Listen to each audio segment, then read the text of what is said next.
our software basically dynamically ranks each one of those 121 different periods. What I mean by that is it ranks them based on which ones produce the best internal rate of return. And when I say dynamically, it ranks them based on the total amount of client contributions. Again, for example, in this one, it was 100,000 a year for 10 years.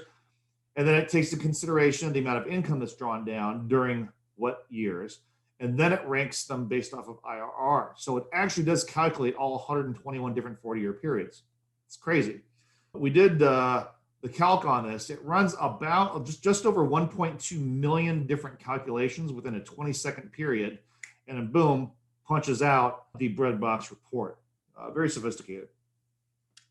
So let's take a look at the comparisons. Again, best 40-year period, worst 40-year period, and median, as well as the most recent 40-year period. So this graph is pretty cool here.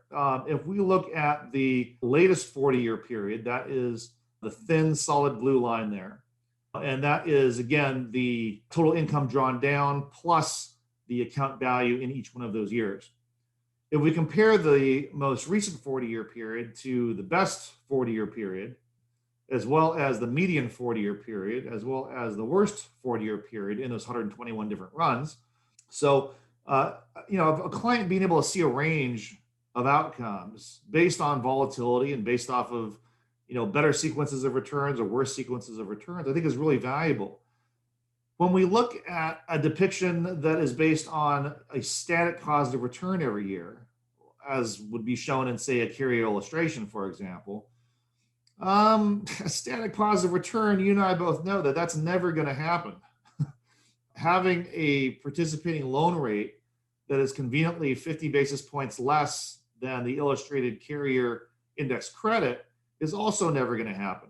Right? So sometimes the participating loan rate is going to be greater than the index credit. For example, if you get a zero index credit in a given year because of the 0% floor, but you're paying 4 or 5% or 6% on a participating loan rate, that means that your cash value is actually taking a hit of 4, 5, or 6% of that amount in those years where you're getting zero index credit, not to mention the other policy charges. So it makes me cringe when I hear an advisor say, well, one of the best things about an IUL is you will never lose money because of the 0% floor. That's not true. You could lose money, meaning you can lose cash value in a year where you get a zero index credit because your cash value is being depleted based on the policy charges in a real world IUL. So it's statements like that that make me really nervous for the advisor, because that is a very mathematically incorrect statement. That is where the value of our breadbox report comes in, because if you have this in the file, you're actually modeling, and I'll show you, we're going to model it on this webinar. You're actually able to model what happens with an account value when you're getting hit with charges during a year where you get a zero index credit, right? Again, in the breadbox report, we're modeling the proxy for an IUL, again, the hypothetical synthetic asset.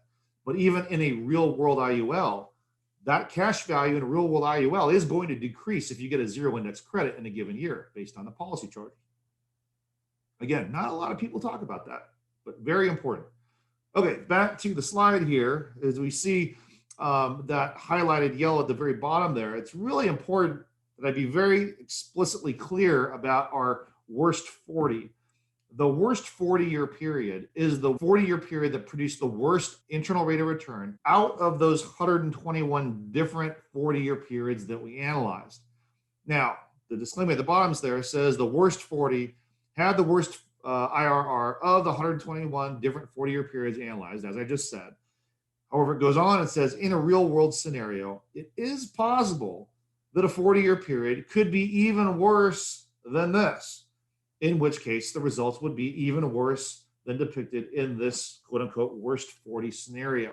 Okay, so though this was the worst 40-year period of 121 different 40-year periods, it's possible that a 40-year period in the future could be even worse than this. So again, that's kind of a disclaimer.